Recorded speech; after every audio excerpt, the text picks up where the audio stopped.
Time to time I will venture into other clubs for makeup, and because the walk is short, I've been to Five Flags a few times. It's a good group. If you've been there, it's not as good as this one. It's rowdier and it's much older. There's not as many young people as we have.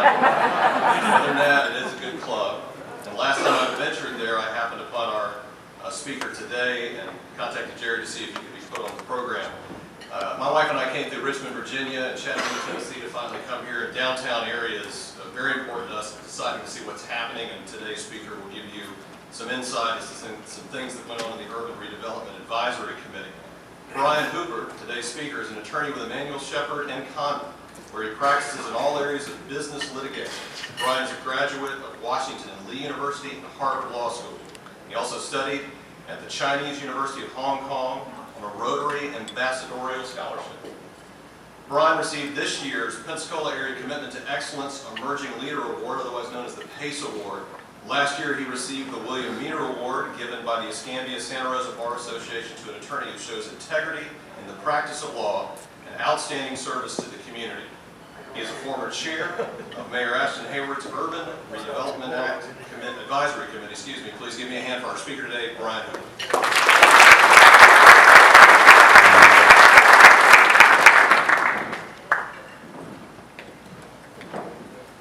Good afternoon, everybody. I have to say this, I think my second time to visit this club, and I'm always impressed by the number of long-standing community leaders that are here. Judge Stafford swore me into the Florida Bar. We've got congressmen, we've got the May Gardens, we've got a lot of people that have done a lot over the years to make Pensacola a really great place. So what I'm going to do is, I'm going to tell you about this committee I was on last year. I'm going to tell you about what we found out, and then I'm going to tell you about kind of where we are now. So it's called the Urban Redevelopment Advisory Committee. I'm just going to refer to it as the URAC, because that's how we called it. So, I had only been in Pensacola, I think, 2 years. And I get a call on a Saturday morning from Mayor Ashton Hayward. And he calls me, I'm at the gym, I pull up my cell phone, and he says, "Is this Brian Hooper?" I'm like, "Yes, it is." He's like, "This is Mayor Hayward. I wanted to know if you would chair this committee for me." I've never met him before. I said, "Mayor, I appreciate that. You know I voted for Mike Wiggins." I was at Wiggins' house the night he lost. We had a Wiggins yard sign. And he said, "That's okay, it doesn't matter." And I'm like, "Okay. Do you know I have no background in urban planning? I'm an attorney. I have no experience whatsoever with architecture or anything like that." He said, "Don't worry about it. I've heard good things. I want you to do it."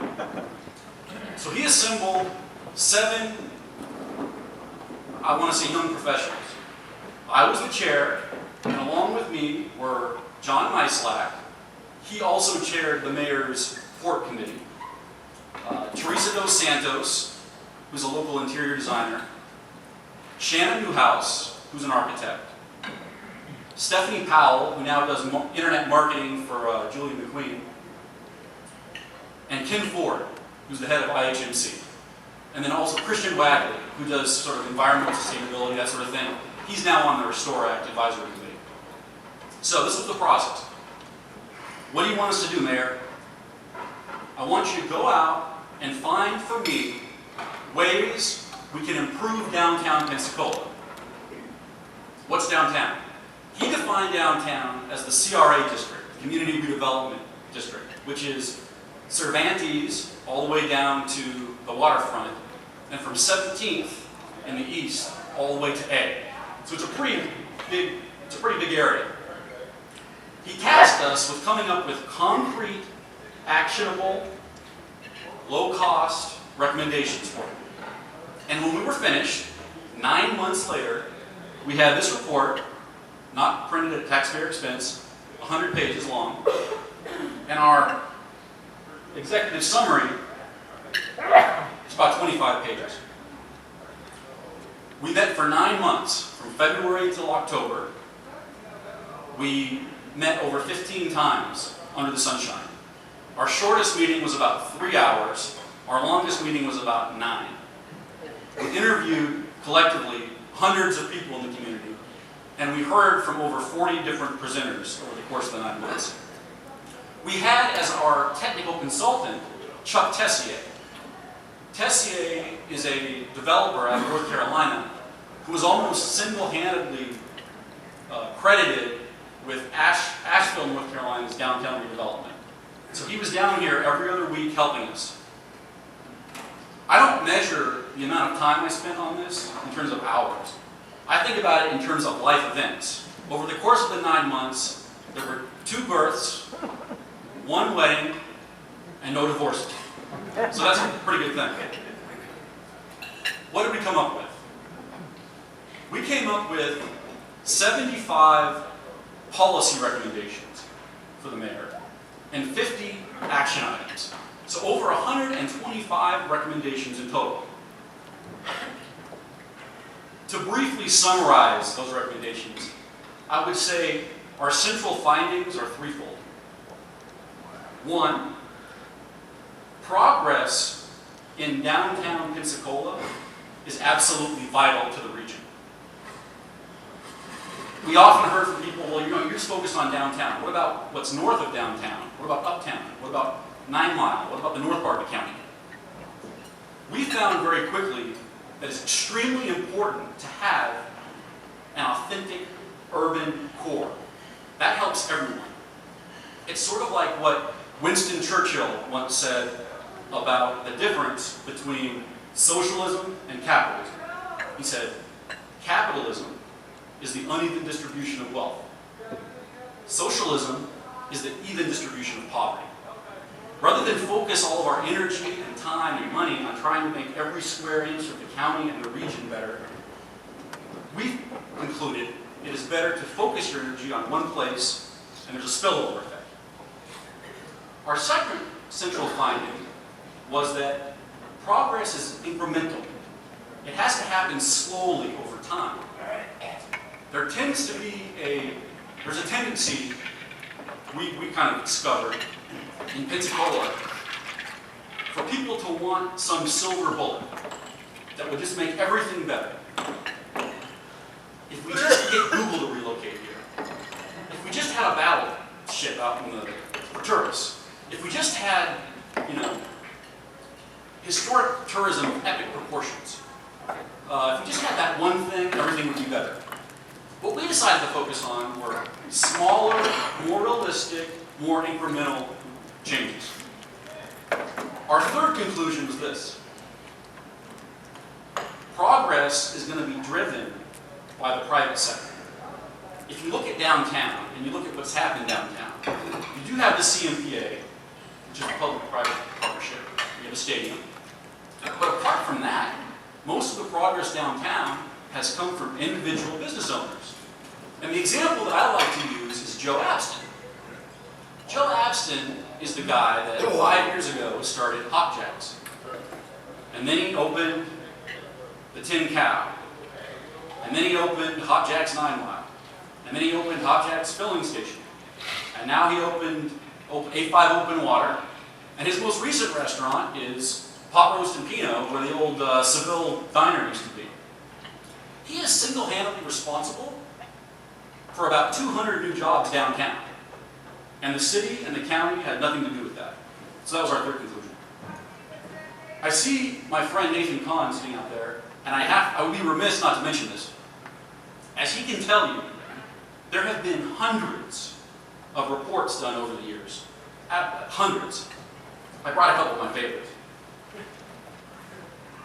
This one's from 2000, the Pensacola Waterfront Development Plan. It's about 50 pages, took a year to complete.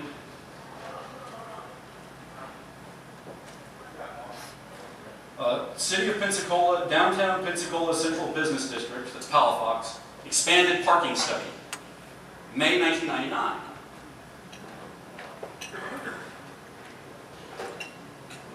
Parking survey and recommended program, Central Business District, it's Palafox, 1962. There have been hundreds of reports done, and none of them followed. Mr. Kahn calculated these reports had to have cost at least $500,000, and God knows how many hours, and they haven't been followed. So our goal was to present to the mayor, and every recommendation we made had to be couched as a recommendation to the mayor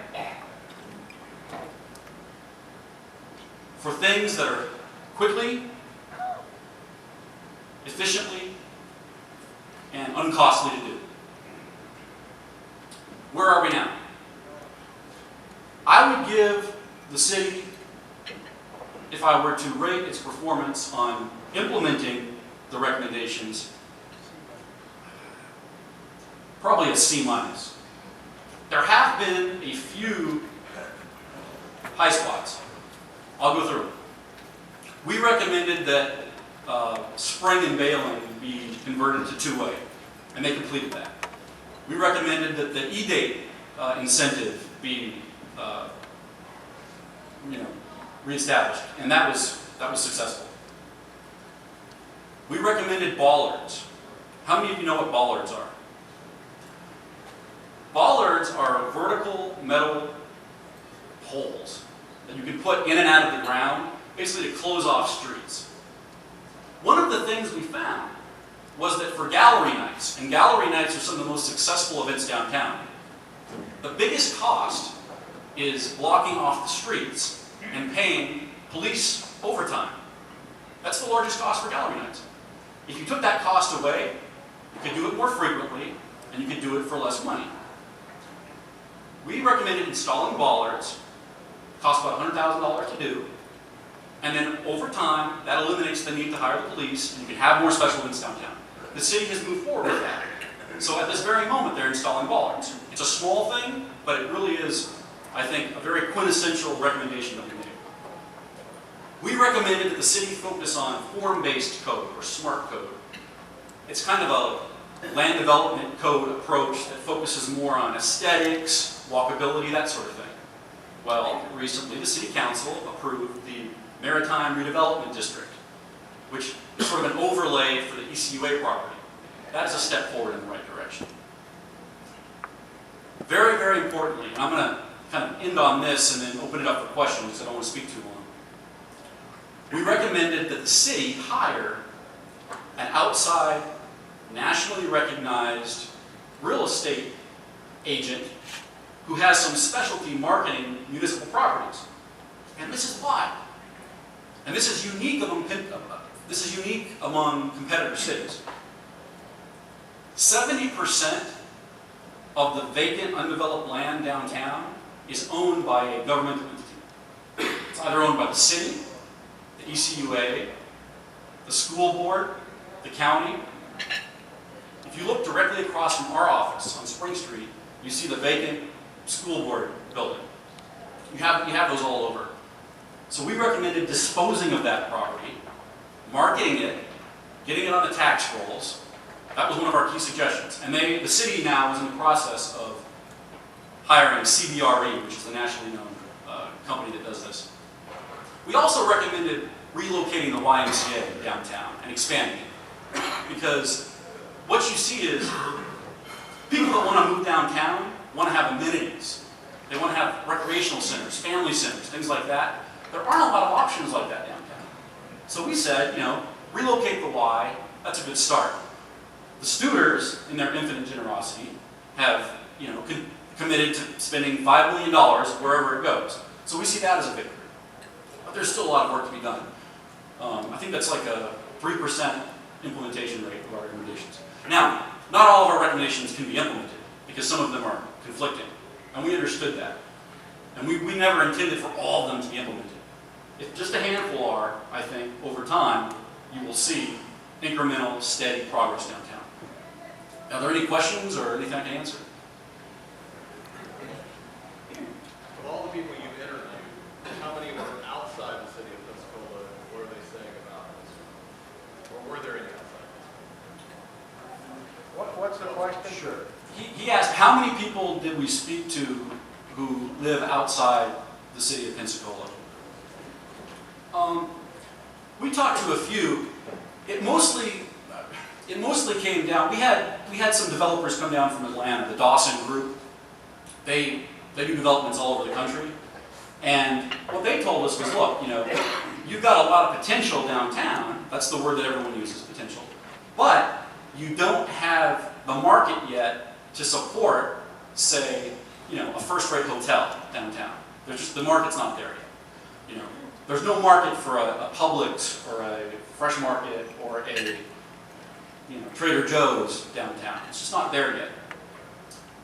We think if you're able to increase the affordable residential options downtown, and by affordable, I don't mean subsidized, I just mean something that a young professional can afford. That will draw more people downtown. That will create more foot traffic downtown, and all the businesses that are downtown will reap the benefits of that, and it will continue to grow.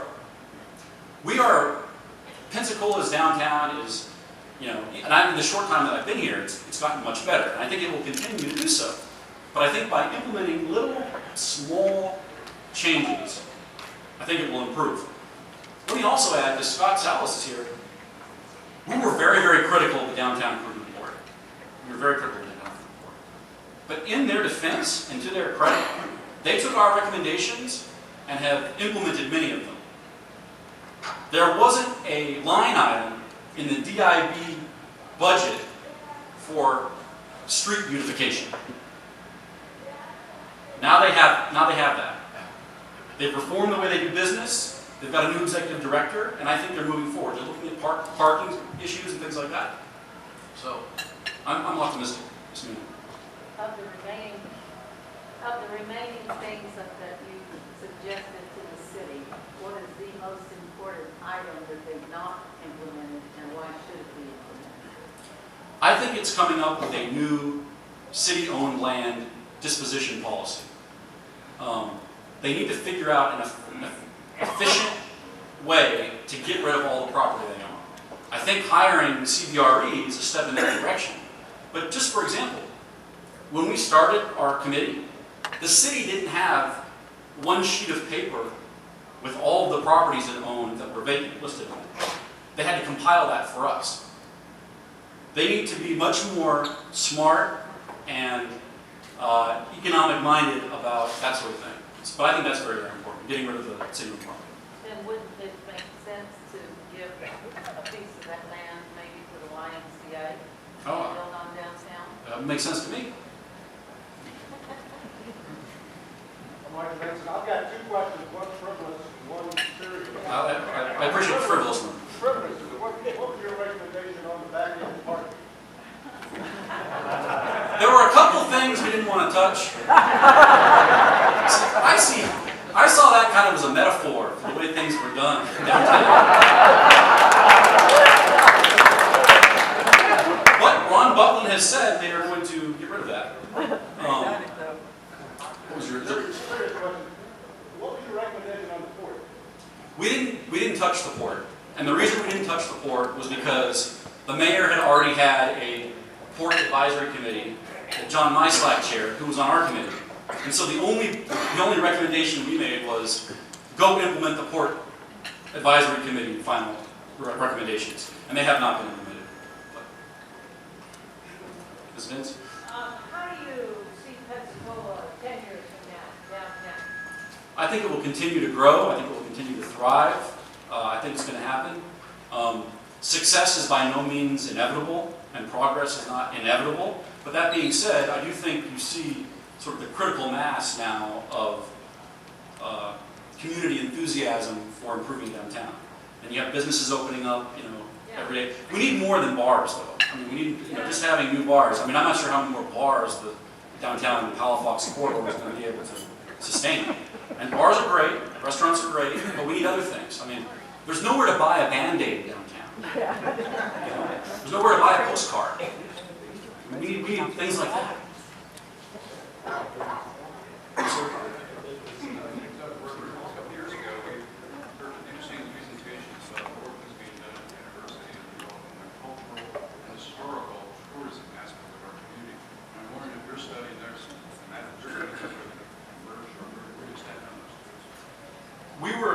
We were very, very pleased. Oh, I'm sorry. He asked, what about what the University of West Florida is doing regarding cultural tourism? We came to the conclusion that they are doing a lot, and they are moving forward, and a lot lot of people expect them to be able to, improve cultural tourism overnight. That's just not going to happen. It's going to take a long time, and it's going to be incremental and slow. That being said, under President Vince's leadership, I think cultural tourism will grow over time. And we had a few recommendations, but I think they're doing it right, and we concluded that. So we didn't direct them to go in a new direction. One more. Tony Basil, were economic development initiatives part of your plan, or were they kind of a peripheral benefit of some of the recommendations? And can you kind of speak to kind of what you recommended in terms of how to, maybe special industries or whatnot to go after, and the role maybe that the chamber can play in all of this? That's a great question. To be honest with you, one of our key areas we were supposed to focus on was economic development. But if you read our report, it's the most scant. I mean, we get about 6 or 7 pages to that. There are already so many different entities that are working on economic development issues. You've got the mayor's office, the city council, you've got Gene Valentino in the county, you've got the chamber, you've got everyone moving in 100 different directions. We recommended that they try to work together more and collaborate and speak with one voice. But we didn't say go and do this or go and do that. We tried to avoid that actually. So, well, thank you very much for your time. I appreciate it. Thanks for sitting there and listening to talk about parks.